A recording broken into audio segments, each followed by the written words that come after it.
صاحب ظاہر ہے جو مذاکرات حکومت کے درمیان اور تحریک انصاف کے درمیان ہو رہے ہیں وہ 9 مئی اور 26 نومبر کے واقعات پر آپ جوڈیشل کمیشن مانگ رہے ہیں.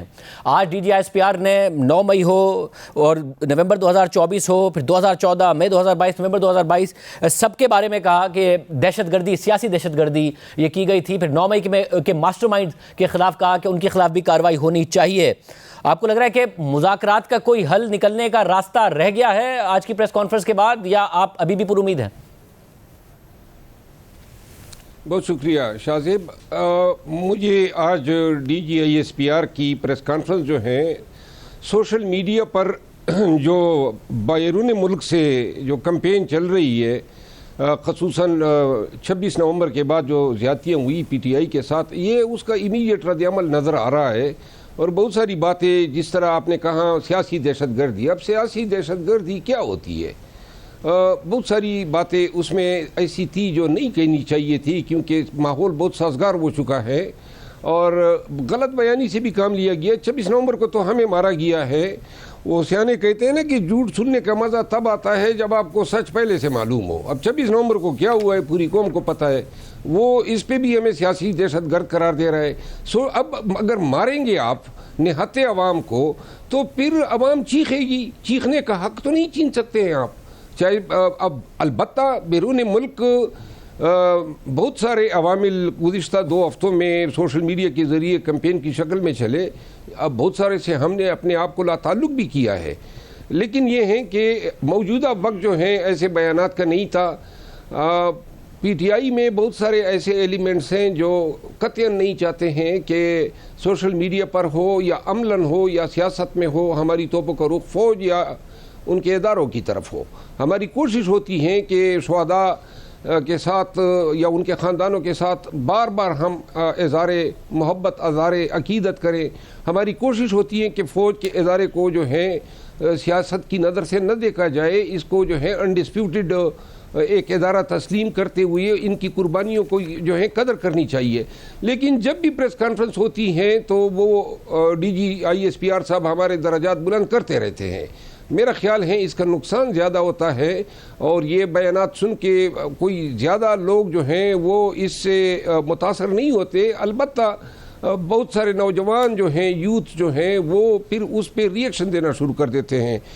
بہرحال پھر بھی میں سمجھتا ہوں کہ اس کے پریس کانفرنس کا یہ حصہ کہ مذاکرات خوشائند ہیں اور آلریڈی جو ہے اسٹیبلشمنٹ آن بورڈ تھی، تو میں نہیں سمجھتا ہوں کہ ان بیانات سے مذاکرات پہ کوئی اثر پڑنا چاہیے. جو آپ نے بات کہی کہ جو سوشل میڈیا پر جو کچھ ہو رہا ہے اس کا رد عمل آپ کو یہ پریس کانفرنس لگی، اور آپ خود بھی کہہ رہے ہیں کہ بہت ساری ایسی باتیں ہوتی ہیں جو فیک نیوز ہوتی ہے جسے پارٹی بھی ڈسٹینس اختیار کرتی ہے، بٹ انہوں نے کہا کہ فیک نیوز کا نیٹ ورک اس جماعت کو اعتماد دیتا ہے کہ یہ کچھ بھی کر سکتے ہیں، مگر ساتھ میں یہ بھی کہا کہ جو جعلی خبروں کا نیٹ ورک ہے یہ ملک میں نہیں، ملک سے باہر ہے، وہاں سے چلایا جاتا ہے. مسئلہ یہ کہ بہت ساری ایسی خبریں ہیں جن کو پی ٹی آئی آفیشلی اپنے اکاؤنٹ سے ری ٹویٹ کر رہی ہوتی ہے یا پھر ٹویٹ کر رہی ہوتی ہے. تو آپ کیا کہہ رہے ہیں کہ یہ نہیں ہونا چاہیے، پی ٹی آئی کی طرف سے نہیں ہونا چاہیے، جو بیرون ملک مقیم پی ٹی آئی کے لوگ ہیں وہ نہ کریں؟ شاہ زیب، پاکستان کے اندر جو پی ٹی آئی کے سوشل میڈیا ایکٹیوسٹ ہیں یا پی ٹی آئی کی جو قیادت ہے، وہ ایک حد تک سچ بول سکتے ہیں اور احتجاج کر سکتے ہیں، لیکن جو باہر بیٹھے ہوئے لوگ ہیں وہ ظلم اور جبر کے خلاف بعض لوگ ذمہ دارانہ جواب دے دیتے ہیں، لیکن بہت سارے ایسے بھی ہیں جو پی ٹی آئی کی صفوں میں گھس کے غدار بیٹھے ہوئے ہیں، جس طرح عادل راجہ ہے یا ایدر میدی ہیں یا اور بھی ایلیمنٹس ہیں، اور ان کی ایک ٹیم ہے. وہ لوگ جو ہیں پی ٹی آئی کی ہمدردیوں کا ناجائز فائدہ اٹھاتے ہوئے گالم گلوچ سے کام لیتے ہیں، فوج کی طرف اس کا رخ کر دیتے ہیں. بار بار ہم کہہ چکے ہیں اور خان خود ان لوگوں سے لا تعلقی کا اظہار کر چکا ہے، لیکن پھر ان لوگوں کے دیے گئے بیانات، نیریٹو کی جو قیمت ہے وہ ہمیں پی ٹی آئی کو اور پاکستان کے اندر جو قیادت ہے ان کو چکانی پڑ رہی ہوتی ہے. بار بار ہم کہہ چکے ہیں، نوجوانوں کو کہہ چکے ہیں، پی ٹی آئی کے فالوور کو کہہ چکے ہیں کہ ان لوگوں سے جو ہے ہیں وہ ڈسوسیٹ کرے، اور اگر یہ کوئی اس طرح کا کام کر رہے ہیں تو یہ جو ہے ہمارے لیے مصیبت تکالیف کا باعث بن رہے ہیں، خان کے لیے تکالیف کا باعث بن رہے ہیں. اور ابھی بہت سارے مثال کے طور پہ رچرڈ گرینیل کا جو بیان آیا، یا اس سے پہلے یہ بیلسٹک میزائل پہ جو سینکشنز لگی ہے، تو باہر سے جو بیانیہ آیا پی ٹی آئی کے بیانیے سے یکسر مختلف ہیں. ہم پاکستان کے ساتھ پاکستان کی ریاست اور پاکستان کے دفاع کو نقصان پہنچانے والے کسی بھی عمل کی مذمت کرتے ہیں، اور اگر کوئی بھی شخص جو ہے وہ اپنے تئیں یہ سمجھتا ہے کہ پاکستان کے دفاعی نظام یا پاکستان کی سالمیت کو نقصان پہنچنے میں پی ٹی آئی کا فائدہ ہے، وہ شخص جو ہے وہ نہ پی ٹی آئی کا ہے اور نہ وہ کوئی محب وطن ہو سکتا ہے. اور بر صاحب، آپ نے ہمارے پروگرام میں کہا تھا کہ 26 نومبر کے واقعات کے بعد اسٹیبلشمنٹ کو احساس ہوا کہ پی ٹی آئی کے ساتھ زیادتی ہوئی ہے اور اس کے ازالے کی کوشش بھی کی گئی، مگر نون لیگ رکاوٹ ڈال رہی ہے. اب نون لیگ تو آپ کے ساتھ مذاکرات کر رہی ہے اور ان کے اتحادی بھی کر رہے ہیں، آج کی پریس کانفرنس تو پھر اس کے برعکس تاثر دے رہی ہے. شاذیب، میں اگر یہ بھی کہوں نا کہ نون لیگ بھی مذاکرات کر رہی ہے اور اسٹیبلشمنٹ بھی بیک وقت کر رہی ہے، یہ دکھاوے کے لیے کچھ اور ہے، اندرون خانہ کچھ اور چل رہا ہوتا ہے. یعنی آپ کہہ رہے ہیں اسٹیبلشمنٹ کے ساتھ بھی الگ سے ایک بیک ڈور کھلا ہوا ہے پاکستان تحریک انصاف کا؟ بیک ڈور نہیں ہے، بیسیکلی فیسیلیٹیشن ہو رہی ہے، سہولت کاری ہو رہی ہے کہ یہ مذاکرات جو ہیں یہ کامیاب ہو جائیں. اور ہمیں نظر آ رہا ہے کہ ان کی بھی خواہش ہے. آج اپنے پریس کانفرنس میں بھی انہوں نے بادل ناخواستہ ذکر کر دیا، لیکن یہ ہے کہ ایک چیز میں آپ کو عرض کر دوں کہ چیزیں جو ہیں وہ بڑے ہی پازیٹیو انداز میں بڑھ رہی ہے.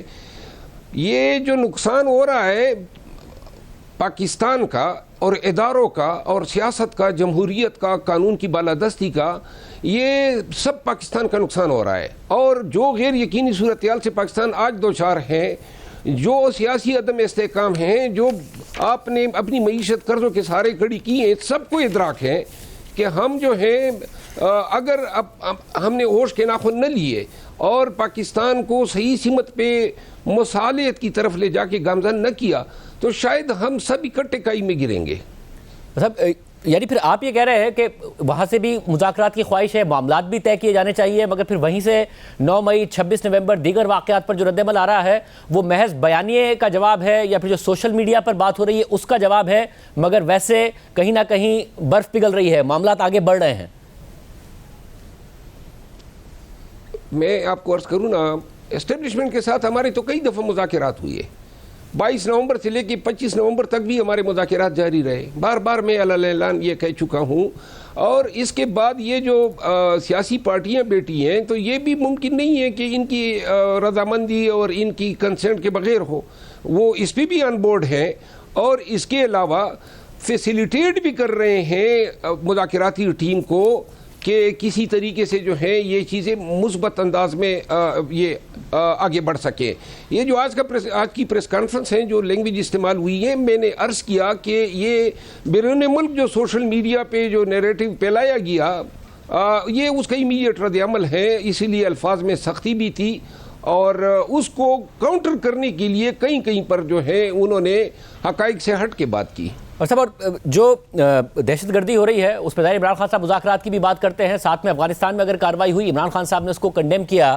آج انہوں نے کہا کہ 2021 میں کس کے فیصلے پر دہشت گردوں کو واپس لایا گیا، کس نے انہیں طاقت اور دوام بخشا، 2021 میں کس کی ضد تھی کہ ان سے بات چیت کر کے انہیں سیٹل کریں. جو شہداء ہوتے ہیں اس پر تو اس طریقے سے بات نہیں کی جاتی ان کی طرف سے، یہ انہوں نے کہا. 2001 سے 9/11 کے بعد پاکستان میں دہشت گردی کے حوالے سے تمام پالیسیاں اسٹیبلش مرتب کرتی آئی ہے. پاکستان میں 2021 میں اگر افغانستان سے ری ایبلیٹیشن کے نام پہ ملیٹنٹس کو پاکستان لایا گیا تو یہ باجوہ اور فیض کا کارنامہ تھا. یہ سیاسی حکومت کا فیصلہ نہیں تھا. پارلیمان کو ان کیمرہ بریفنگ دی گئی، سیاسی قوتوں کو رضامند کرنے کے لیے فیض ہر ایک لیڈر کے پیچھے گیا، تو لہٰذا یہ انہی کا فیصلہ تھا جو اب ہمارے سر پہ در رہے ہیں. یہ پاکستان تحریک انصاف جو ہیں انہوں نے ان کے ساتھ ایگری کر لیا تھا، اور نہ صرف پی ٹی آئی نے بلکہ پی ایم ایل این نے، جے یو آئی نے، پیپل پارٹی نے، سب نے اس پالیسی کے ساتھ ایگری کیا تھا. اگر یہ غلط فیصلہ تھا، اس سے ملک کی سالمیت یا دفاع کو یا فورسز کو نقصان پہنچائے، تو ان کی انکوائری کریں. فیض ان کی تحویل میں پہلے سے ہیں، اس سے پوچھ لیں کہ بھئی کیا فائدے ہوئے اور کیا نقصان ہوا، اور اگر نقصان ہوا ہے تو جن لوگوں نے یہ غلط پالیسی بنائی ہے ان سب کے خلاف کارروائی کریں بشمول باجوہ کے. اور ظاہر جنرل فیض حمید اور جنرل باجوہ کے اس وقت جو معاملات تھے وہ بری ذمہ نہیں ہو سکتے، یہاں تک آپ کی بات درست ہے، مگر عمران خان صاحب نے بھی جو طالبان کی ری سیٹلمنٹ کا معاملہ تھا اس کو میڈیا پر آ کر ڈیفینڈ کیا، جو اس پر تنقید کر رہے تھے اس پر تنقید کی کہ اس کے علاوہ کوئی آپشن ہی نہیں ہے اور کیا کریں، امن کا یہی واحد راستہ ہے، یہ عمران خان صاحب کہا کرتے تھے. دیکھیں بعض اوقات اب جو شہباز شریف صاحب نے اس دن بیان دیا کہ جی 26 نومبر کے واقعات میں سپہ سالار کو خراج تحسین پیش کرتا ہوں، تو یہ خراج تحسین والی بات تھی جو وہ پیش کر رہے تھے، انہوں نے انڈورس کیا. وقتاً فوقتاً حکومت اور اسٹیبلشمنٹ ایک دوسرے کی پیٹھ سے لاتے رہتے ہیں. تو اس بیان کو، خان کے ان بیان کو، البتہ جو ابھی خان صاحب نے بیان دیا ہے افغانستان میں جو ایئر سٹرائکس ہوئے ہیں، اس حوالے سے جو ہے ہمارا موقف واضح ہے. افغانستان ایک آزاد خود مختار ملک ہے، اور اس کی اگر ایئر جو سپیس ہیں اس کو ہم کراس کر کے وہاں پہ بمبارمنٹ کرتے ہیں تو میرا خیال نہیں ہے کہ ہم اس کو جسٹیفائی کر سکتے ہیں. بے شک اپنے ملک کی حدود کے اندر جتنی بھی آپ دہشت گردوں کے خلاف یا دہشت گردی کے خلاف اقدامات اٹھاتے ہیں وہ آپ کے ڈومین میں آتا ہے، لیکن افغانستان ہمارا پڑوسی ہے، اور کہاوت ہے کہ ہمارا یعنی کسی کا اپنا مکان نہیں رہ سکتا ہے اگر وہ پڑوسی کے مکان کی بنیادیں جو ہیں وہ ہلانا شروع کریں. افغانستان کے حوالے سے ہماری پالیسی ہمیشہ ناقص رہی ہے. ہمارے تعلقات جو ہیں اس حکومت سے جس کا کسی دور میں اسٹیبلشمنٹ نے اعلیٰ اعلان کریڈٹ لینے کی کوشش کی تھی کہ ہماری لائی ہوئی ہے، ہمارے تعلقات جو ہیں وہ اس حد تک خراب ہیں کہ پاکستان کو وہاں پہ ایئر اسٹرائکس کرنی پڑ رہی ہے. یہ ان چیزوں پہ ریویو کرنا چاہیے. اس طریقے سے معاملات نہیں چل سکتے ہیں کہ آپ. اور خیبر پختونخوا کے حوالے سے انہوں نے کہا کہ گورننس فیلئر ہے، گورننس کا ویکیوم ہے، توجہ وہاں ہونی چاہیے بجائے اس کے کہ کے پی گورنمنٹ کی توجہ چڑھائی پر ہو، اسلام آباد میں سیاسی مقاصد کے لیے ہو. متعدد واقعات جس میں دہشت گردی بھی ہے، جس میں کرم کا معاملات ہیں، ان سب کا انہوں نے کہا کہ جو کے پی گورنمنٹ ہے اس کا فوکس نہیں ہے گورننس پر. دیکھیں DGISPR کوئی محتسب تو نہیں ہے کہ وہ صوبائی حکومتوں کے حوالے سے رائے دے، یہ ان کا کام ہی نہیں ہے. آج جو وہ بتا رہے تھے پریس کانفرنس میں کہ جی ہم تعلیم کے شعبے میں، صحت کے شعبے میں، پیٹرول کے شعبے میں، اسمگلنگ کے شعبے میں ہم یہ کر رہے ہیں، یہ ان کے کام تو نہیں ہے نا. اپنے کام سے کام رکھیں. اب یہ صوبائی حکومت کی پرفارمنس جو ہے، یہ فوج کے ادارے کا کام ہے کہ وہ ایویڈیٹ کریں کہ کس حکومت کی جو ہے کارکردگی مناسب ہے اور نہیں ہے. ایسے بیانات دے کے فوج کی امیج کو خراب کیا جا رہا ہے. اور آپ مولانا صاحب آپ ابھی بھی سمجھتے ہیں کہ کیونکہ مذاکرات کا اگلا دور ہونا ہے، P T I positive mind کے ساتھ ہی جائے گی، اور آپ کو ابھی بھی لگتا ہے کوئی آؤٹ کم نکلے گا؟ جی خان صاحب بڑے پازیٹیو ہیں.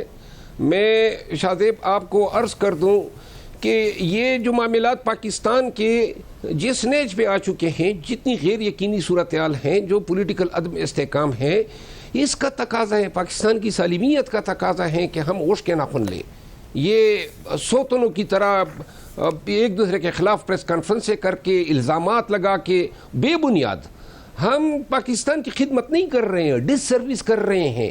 ہمیں پاکستان میں امن، یکجہتی، رواداری کے پیغام کو فروغ دینا ہے. خان نے اس پہ اب مؤخر کی اپنی جو کال انہوں نے دی تھی ریمیٹنسز کے حوالے سے، ایک جسچر آف گڈ ول تھا.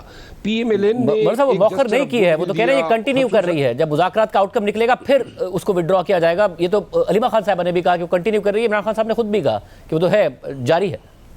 دیکھیے نہیں، میں آپ کو عرض کروں نا، اگر جاری ہیں تو ابھی تک آپ نے کہیں پارٹی کا کوئی اعلامیہ دیکھا ہے کہ ہم کال دیتے ہیں اور آپ اس طرح کریں کہ بلاک کر دیں، سٹاپ کر دیں؟ ابھی تک پارٹی کا کوئی اعلامیہ نہیں آیا ہے. مگر پارٹی ڈسٹنس کر رہی ہے، بٹ کل حامد رضا صاحب نے بھی یہ بات کہی، عمران خان صاحب کے اکاؤنٹ سے بھی ٹویٹ ہوا، اس کے علاوہ علیمہ خان صاحبہ نے بھی یہ بات کہی.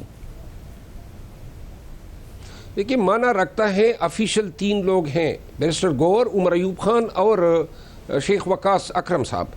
ان کی طرف سے اگر کوئی اپیل جاتی ہے پی ٹی آئی کی طرف سے افیشلی پاکستانیوں کے اوورسیز پاکستانیز کے نام کے ریمیٹنسز جو ہیں سٹاپ کر دے، یا بھیجنا بند کر دیں. ابھی تک تو آفیشلی کوئی اس طرح کی کوئی اپیل نہیں گئی ہے. میں یہ سمجھتا ہوں مولانا صاحب حامد رضا صاحب نے جب عمران خان صاحب سے ملاقات کے بعد باہر بات کی اور ظاہر انہوں نے ترجمان بھی مقرر کیا ہے مذاکرات کے حوالے سے, تو رائٹ سائڈ پر عمر ایوب صاحب کھڑے تھے, الٹے ہاتھ پر اسد قیصر صاحب کھڑے تھے.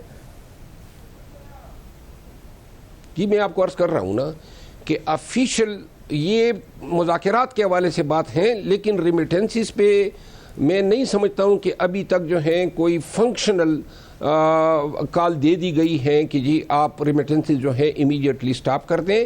اور یہ میرا خیال ہے کہ مذاکراتی کمیٹی کو ٹائم دیا گیا ہے کہ وہ کسی ایک نتیجے پہ پہنچ کے کوئی فیصلہ کر لیں, اور تب تک مجھے نظر نہیں آ رہا ہے کہ ریمیٹنسز کی بائیکاٹ جو ہیں اس کی کال دے دی جائے گی.